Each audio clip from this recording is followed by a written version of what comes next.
ఎవరి చరిత్ర వాడు తెలుసుకోకపోతే వాడు ఎదగలేడు.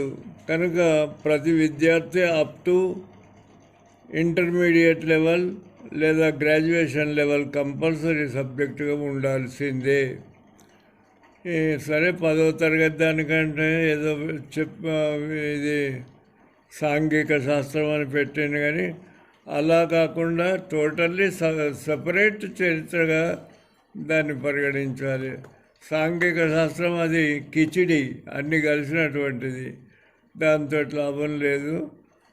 అయితే high school level, intermediate level, degree level తప్పకుండా కంపల్సరీగా హిస్టరీ పెట్టాలి. యువకులు మీరు అంతా తయారయ్యి ఈ విధంగా తెలంగాణ చరిత్ర రక్షణ కొరకు ప్రయత్నం చేయడం చాలా సంతోషం. తర్వాత ఇంకోటి ఏంటంటే, ఇప్పుడు నేను చెప్పినట్టు సాంఘిక శాస్త్రం ఈజ్ ఎ డిఫరెంట్ సబ్జెక్ట్, చరిత్ర ఈజ్ టోటల్లీ డిఫరెంట్. సాంఘిక శాస్త్రంలో హిస్టరీ ఉంటుంది, జాగ్రఫీ ఉంటుంది, సివిక్స్ ఉంటుంది, అదంతా కలుగుర గంప.